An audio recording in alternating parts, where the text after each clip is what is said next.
வணக்கம். இன்று ஆகஸ்ட் 9, 2026. இன்றைய செய்திகளை சுருக்கமாக பார்க்கலாம்.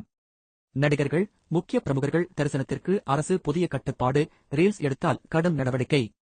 கோவில்களில் செல்போன் பயன்படுத்த தடை விதித்து தமிழக அரசு உத்தரவிட்டுள்ளது. இந்த உத்தரவு செப்டம்பர் 1ஆம் தேதி முதல் நடைமுறைக்கு வருகிறது. முதலமைச்சர் விஜய் அனைத்துக் கட்சி எம்பி-க்கள் கூட்டத்தை கூட்டியதன் பின்னணி என்ன? பரபரப்பு தகவல்கள்.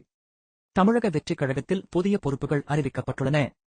தமிழக வெற்றிக் கழகத்தில் முன்னாள் அமைச்சர்கள் சி. விஜயபாஸ்கர், எம். விஜயபாஸ்கர் மற்றும் மரகதம் குமரவேலு ஆகியோருக்கு புதிய பொறுப்புகள் அறிவிக்கப்பட்டுள்ளன. தொகுதி மறுவரையறை, நியாயமான தொகுதி மறுவரையறை செய்யப்பட வேண்டும் என கனிமொழி எம்பி கருத்து தெரிவித்துள்ளார். அமித்ஷா ஆன்மீக பயணம். மத்திய உள்துறை அமைச்சர் அமித்ஷா திருவண்ணாமலை அண்ணாமலையார் கோயிலில் சாமி தரிசனம் செய்தார். இசை நிகழ்ச்சி ரத்து. அளவுக்கு அதிகமான ரசிகர்கள் கூட்டம் கூடியதால் இசையமைப்பாளர் ஹிப்ஹாப் ஆதியின் இசை நிகழ்ச்சி ரத்து செய்யப்பட்டது. வானிலை நிலவரம். தமிழகத்தில் அடுத்த சில மணி நேரங்களில் சென்னை உட்பட 21 மாவட்டங்களில் மழை பெய்ய வாய்ப்புள்ளதாக வானிலை ஆய்வு மையம் தெரிவித்துள்ளது. உத்தரகாண்ட் மாநிலத்தைச் சேர்ந்த பெண் ஒருவர் 9 அடி நீள தலைமுடி வளர்த்து கின்னஸ் சாதனை புத்தகத்தில் இடம்பெற்றுள்ளார். ரேஷன் கடைகளில் இ-KYC சிறப்பு முகாம். தமிழகம் முழுவதும் ரேஷன் கடைகளில் குடும்ப அட்டைதாரர்களுக்கான கைவிரல் ரேகை இ-KYC பதிவு சிறப்பு முகாம் இன்று காலை 9 முதல் மாலை 5 மணி வரை நடைபெறுகிறது. அமித்ஷா சாமி தரிசனம். திருவண்ணாமலை அருணாசலேஸ்வரர், அண்ணாமலையார் திருக்கோவிலில் மத்திய உள்துறை அமைச்சர் அமித்ஷா சாமி தரிசனம் செய்தார். சுதந்திர தின கொடி விற்பனை. ஆகஸ்ட் 15 சுதந்திர தினத்தை முன்னிட்டு தமிழகத்தில் உள்ள அனைத்து தபால் அலுவலகங்களிலும் தேசிய கொடி விற்பனை திட்டம் தொடங்கப்பட்டுள்ளது. தொகுதி மறுவரையறை சர்ச்சை. தென் மாநிலங்களின் பிரதிநிதித்துவம் பாதிக்கப்படாத வகையில் நியாயமான தொகுதி மறுவரையறை செய்ய வேண்டும் என கனிமொழி எம்பி வலியுறுத்தியுள்ளார். மேட்டுப்பாளையம் சோகம். கோவை மேட்டுப்பாளையம் அருகே நிறுத்தி வைக்கப்பட்டிருந்த பூட்டிய காருக்குள் விளையாடிய 9 வயது சிறுவன் மூச்சுத் திணறி பரிதாபமாக உயிரிழந்தான். பள்ளி மாணவர்களுக்கு விழிப்புணர்வு. தமிழகம் முழுவதும் அரசு மற்றும் தனியார் பள்ளிகளில் போதைப்பொருள் ஒழிப்பு குறித்த விழிப்புணர்வு நிகழ்ச்சிகள் தீவிரப்படுத்தப்பட்டுள்ளன. சென்னை பல்கலைக்கழக அறிவிப்பு. சென்னை பல்கலைக்கழகத்தின் நடப்பு கல்வியாண்டுக்கான தேர்வு முடிவுகள் அதிகாரப்பூர்வ இணையதளத்தில் வெளியிடப்பட்டுள்ளன. கோயம்பேடு சந்தை விலை. வரத்து அதிகரிப்பு காரணமாக சென்னை கோயம்பேடு சந்தையில் தக்காளி மற்றும் காய்கறிகளின் விலையில் லேசான வீழ்ச்சி காணப்படுகிறது. மின்சார வாரியம் எச்சரிக்கை. இணையவழி மின்கட்டணம் செலுத்துவதில் போலி லிங்குகளை நம்பி ஏமாற வேண்டாம் என தமிழ்நாடு மின்சார வாரியம் எச்சரித்துள்ளது. தென்னக ரயில்வே சிறப்பு ரயில்கள். வார இறுதி நாட்கள் மற்றும் பண்டிகை கால நெரிசலை தவிர்க்க தென் மாவட்டங்களுக்கு சிறப்பு ரயில்கள் இயக்கப்படுகின்றன. கிண்டி எஸ்டேட் மேம்பாடு. சென்னை கிண்டி தொழில்பேட்டையில் உள்கட்டமைப்பு வசதிகளை மேம்படுத்த சிறப்பு நிதி ஒதுக்கீடு செய்யப்பட்டுள்ளது. மதுரை மீனாட்சி அம்மன் கோவில். ஆவணி மூல திருவிழாவை முன்னிட்டு மதுரை மீனாட்சி அம்மன் கோவிலில் கொடியேற்றத்துக்கான ஏற்பாடுகள் தீவிரமாக நடைபெற்று வருகின்றன. பயணிகள் கவனத்திற்கு. சென்னை மெட்ரோ ரயில்களில் பயணிகளின் எண்ணிக்கை அதிகரித்துள்ளதால் முக்கிய நேரங்களில் ரயில் சேவைகளின் இடைவெளி குறைக்கப்பட்டுள்ளது. நெல் கொள்முதல் நிலையங்கள். தஞ்சாவூர் மற்றும் டெல்டா மாவட்டங்களில் நேரடி நெல் கொள்முதல் நிலையங்களின் எண்ணிக்கையை அதிகரிக்க விவசாயிகள் கோரிக்கை விடுத்துள்ளனர். மீனவர்கள் எச்சரிக்கை. மன்னார் வளைகுடா மற்றும் குமரிக்கடல் பகுதிகளில் பலத்த காற்று வீசக்கூடும் என்பதால் ஆழ்கடல் மீன்பிடிப்புக்கு செல்ல வேண்டாம் என அறிவுறுத்தப்பட்டுள்ளது. சென்னை மாநகராட்சி நடவடிக்கை. சென்னையில் மழைநீர் வடிகால் அமைக்கும் பணிகளை ஆகஸ்ட் மாத இறுதிக்குள் விரைந்து முடிக்க அதிகாரிகளுக்கு உத்தரவிடப்பட்டுள்ளது.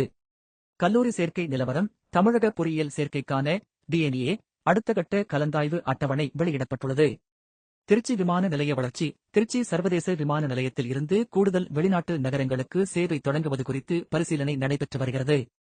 மருத்துவ முகாம்கள். தமிழகத்தின் கிராமப்புற பகுதிகளில் கலைஞரின் வருமுன் காப்போம் திட்டம் மூலம் சிறப்பு மருத்துவ முகாம்கள் நடத்தப்பட்டு வருகின்றன. டெல்லி செங்கோட்டை மற்றும் முக்கிய தலைநகர பகுதிகளில் ஆகஸ்ட் 15 ஐ முன்னிட்டு 3 அடுக்கு பாதுகாப்பு வளையம் அமைக்கப்பட்டுள்ளது. நாடாளுமன்ற கூட்டத்தொடர். நாடாளுமன்ற மழைக்கால கூட்டத்தொடரில் முக்கிய மசோதாக்கள் மீதான விவாதங்கள் தொடர்கின்றன. இந்திய ரிசர்வ் வங்கி அறிவிப்பு. பணவீக்கத்தை கட்டுப்படுத்த வங்கிகளுக்கான வட்டி விகிதங்களில் தற்போதைய நிலையே தொடரும் என ரிசர்வ் வங்கி தெரிவித்துள்ளது. இஸ்ரோ திட்டம். இஸ்ரோவின் அடுத்தகட்ட செயற்கைக்கோள் ஏவுதல் பணிகளுக்கான கவுண்டவுன் ஸ்ரீஹரிகோட்டாவில் தயாராகி வருகிறது. அமர்நாத் யாத்திரை. நிலச்சரிவு அபாயம் குறைந்ததைத் தொடர்ந்து அமர்நாத் பனிப்பாதை யாத்திரை மீண்டும் சீரான முறையில் இயங்கி வருகிறது. கேரளா வயநாடு சீரமைப்பு. வயநாடு நிலச்சரிவால் பாதிக்கப்பட்ட பகுதிகளில் நிவாரணம் மற்றும் மறுவாழ்வு பணிகள் போர்க்கால அடிப்படையில் நடைபெற்று வருகின்றன. தேசிய நெடுஞ்சாலை விரிவாக்கம். முக்கிய மாநிலங்களை இணைக்கும் புதிய விரைவுச் சாலை திட்டங்களுக்கு மத்திய அமைச்சரவை ஒப்புதல் அளித்துள்ளது. ரயில்வே நவீனமயமாக்கல். வந்தே பாரத் ரயில் சேவைகளின் எண்ணிக்கையை மேலும் அதிகரிக்க தெற்கு மற்றும் மத்திய ரயில்வே மண்டலங்கள் திட்டமிட்டுள்ளன. டிஜிட்டல் இந்தியா சாதனை. நாட்டில் UPI பரிவர்த்தனைகளின் எண்ணிக்கை இந்த மாதத்தில் புதிய சாதனையை எட்டியுள்ளது.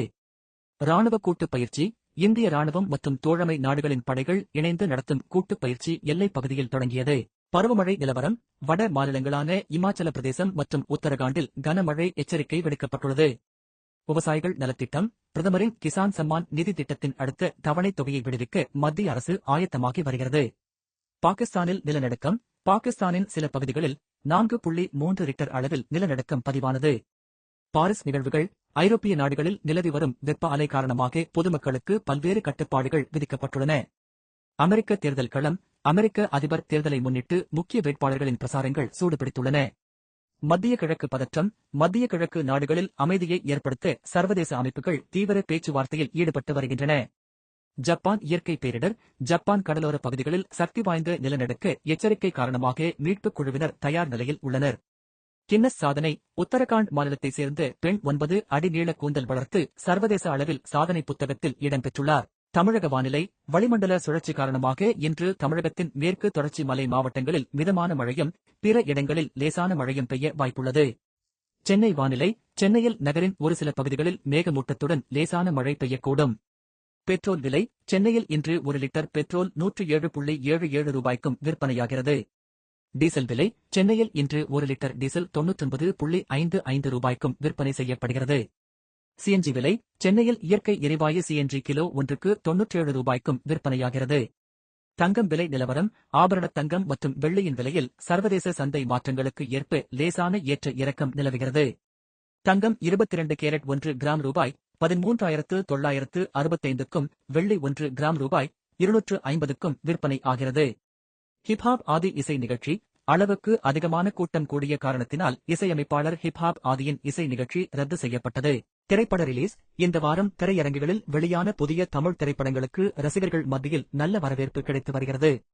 ஓடிடி வெளியீடுகள்: இந்த வார இறுதியில் முக்கிய ஓடிடி தளங்களில் நேரடி திரைப்படங்கள் மற்றும் வெப் தொடர்கள் வெளியாகியுள்ளன. இந்திய கிரிக்கெட் அணி: எதிர்வரும் சர்வதேச கிரிக்கெட் தொடருக்கான இந்திய அணி வீரர்கள் தீவிர பயிற்சியில் ஈடுபட்டு வருகின்றனர். ஒலிம்பிக் தடகளம்: சர்வதேச தடகள போட்டிகளில் இந்திய வீரர்கள் பதக்கங்களை வென்று சாதனை படைத்து வருகின்றனர்.